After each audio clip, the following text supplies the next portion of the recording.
it gives a chance as a Scandinavian writer to come to England, where it's always difficult to break through with your literature. So I just think it's a magnificent thing, and it was a beautiful evening hosted by the mayor, and with that dedication of himself personally to be there and to be involved. So for me, it was great. At the time when I wrote it, I was thinking about the meaning of life, and I'd been asked by a publisher if I would write something for young adults, though I normally only write for adults, but I thought I wouldn't.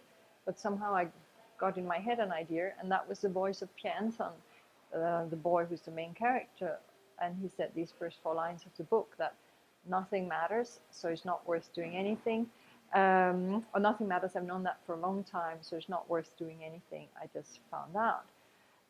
And then I just imagined this teenage boy leaving school, climbing a tree and thinking, what would his friends do to convince him life has a meaning?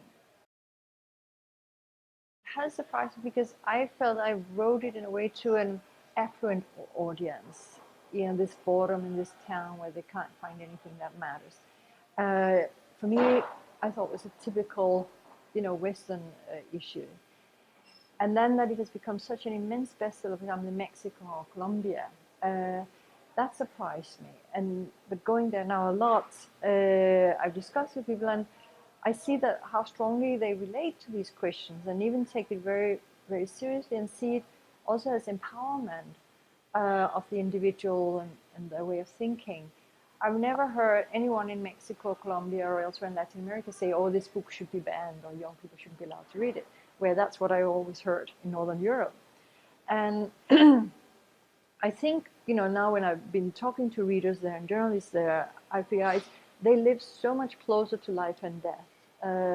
For them, the violence in the book is not surprising or shocking.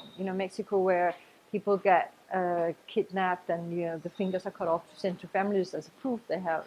It's almost like a normal thing, and I think you're much more forced into the big subjects, of what matters in life.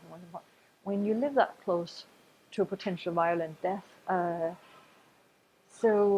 it did surprise me. But slowly, I feel I've figured out why it is the way it is, and the different reactions in different countries.